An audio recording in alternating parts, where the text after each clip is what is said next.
Je me présente, Ferdinand III, né le 13 juillet 1608 à Graz, dans l'actuelle Autriche, sous le règne de mon père, l'empereur Ferdinand II.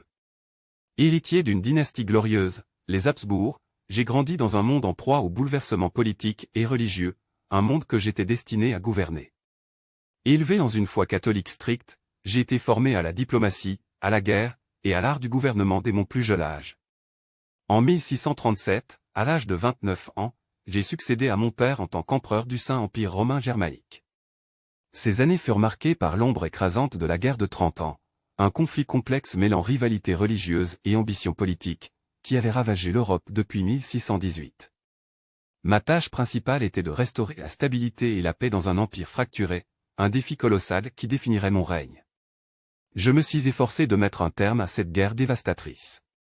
Contrairement à mon père, connu pour son intransigeance religieuse, j'ai opté pour une approche plus pragmatique et conciliatrice.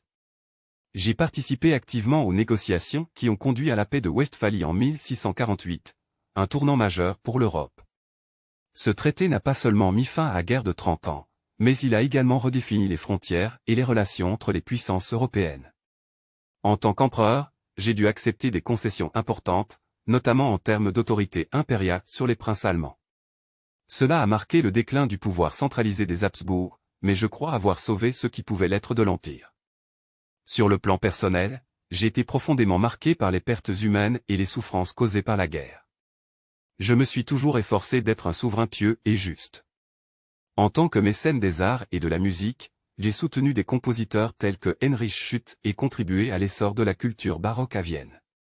La musique, la religion et les arts étaient pour moi des refuges face au tumulte de l'époque. Mon règne n'a pas été exempt de défis internes. Les troubles financiers, les tensions avec les nobles, et les rivalités avec d'autres puissances européennes, telles que la France sous Louis XIV, ont exigé toute mon attention. J'ai travaillé à renforcer la position des Habsbourg en Europe centrale, consolidant les territoires autrichiens et hongrois.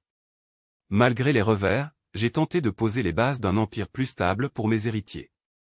Je suis également père de plusieurs enfants, dont Léopold Ier, mon successeur. La continuité de notre lignée et la préservation de notre influence ont toujours été des priorités pour moi. À travers mes actions et mes choix, j'ai cherché à concilier les devoirs d'un souverain avec ceux d'un père et d'un homme de foi. En 1657, après 20 ans de règne, j'ai quitté ce monde en laissant derrière moi un empire transformé. Bien que mon pouvoir ait été limité par les traités de paix et les nouvelles réalités politiques, je crois avoir apporté un souffle de stabilité à une Europe en crise.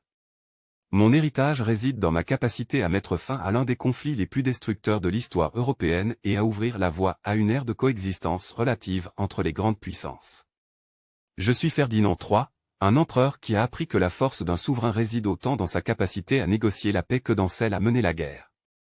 Mon règne fut un équilibre fragile entre ambition et résignation, entre héritage et renouveau.